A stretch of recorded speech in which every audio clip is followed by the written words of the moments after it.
Ассаламу алейкум, ахват. Недавняя история. Подходит ко мне в городе один молодой человек и говорит, что хотел бы поблагодарить. Когда я спросил, за что он хочет поблагодарить, он объяснил, что за то, что помог устроиться на работу. Но я точно знал, что мы с ним не знакомы, и я ему не помогал устроиться на работу, да и возможности такой не было. И когда я ему это сказал, он мне объяснил, в чем дело. Как оказалось, он мне написал в директ в Инстаграм и попросил взять его на работу или помочь где-то в другом месте на работу устроиться. И я ему объяснил, что у меня такой возможности нет, но написал при этом несколько слов, которые для него стали мотивацией. И он тогда начал обращаться в разные инстанции, ведомства, писать заявки, смотреть через интернет, где есть вакантные места.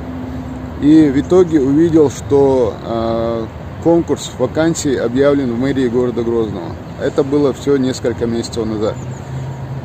И в результате он говорит: я подал заявку на участие в этом конкурсе в мэрии Грозного, подал заявку, подал документы. В тот день, когда пригласили на собеседование, пришел, там была большая комиссия, сел, мне задавали вопросы, я на вопросы ответил, мне сказали, что сообщат о результате, а через некоторое время позвонили и сказали, что я принят на работу.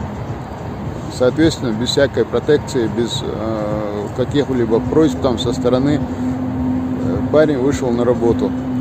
И таких, соответственно, людей в мэрии города очень много. И это я вам сейчас рассказываю для того, чтобы вы были в курсе. Снова мэрия города Грозного объявила конкурсный набор на рабочие места, несколько рабочих мест.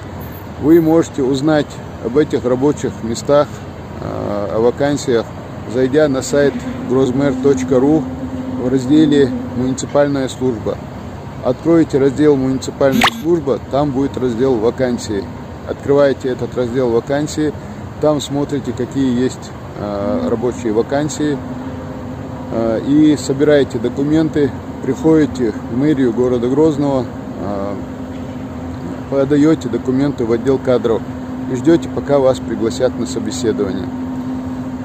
Конкурс закрывается 24 декабря. До 24 декабря есть возможность успеть. Попробуйте, используйте свой шанс. Далее, кто был Масейра.